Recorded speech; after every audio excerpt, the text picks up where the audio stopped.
What if the very code of your body revealed a designer?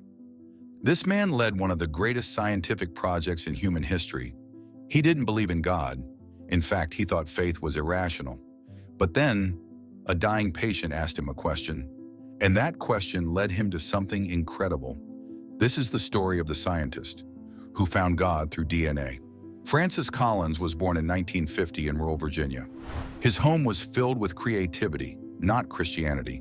His father was a drama professor, his mother a poet. As a teenager, he pursued chemistry, then physics, then medicine. At Yale, he saw science as the ultimate truth. He believed what could be tested and proven. God? That was for people who needed a crutch. I was a committed materialist, he wrote. I thought belief in God was wishful thinking. In medical school, something changed. Francis began caring for terminally ill patients. One woman facing death spoke of her trust in Jesus. She had no fear, only peace. Then she asked him, "Doctor, what do you believe?" Collins was stunned. He had no answer. That moment shattered his confidence. If life has meaning, where did it come from? Collins turned to books, philosophy, religion, ethics. He wanted to prove that faith was nonsense.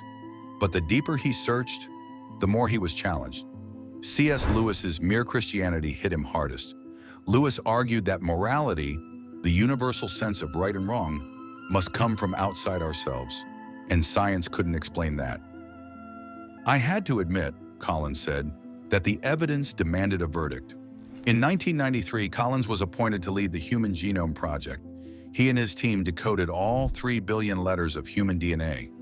It was called the language of life. But to Collins, it was the language of God. What we have here is not random, he said. It's breathtaking in its design. One day while hiking in the mountains, he saw a frozen waterfall, 3 streams of ice side by side. It reminded him of the Trinity, and there, on that trail, he knelt and gave his life to Jesus. Francis Collins never hid his faith. As director of the NIH, he oversaw global health initiatives, but he also spoke boldly about his belief in God. He founded BioLogos to help Christians embrace science without abandoning Scripture. And despite criticism, he stood firm. Science is not the enemy of faith, he said. It's a way of worship. Francis Collins searched for the source of life and found the giver of life. In the double helix, he saw the hand of a creator. He reminds us that science can lead us not away from faith, but directly into the arms of a loving God. This is the true story of Francis Collins, a man of science, a man of faith, and a reminder that no one is too brilliant to believe.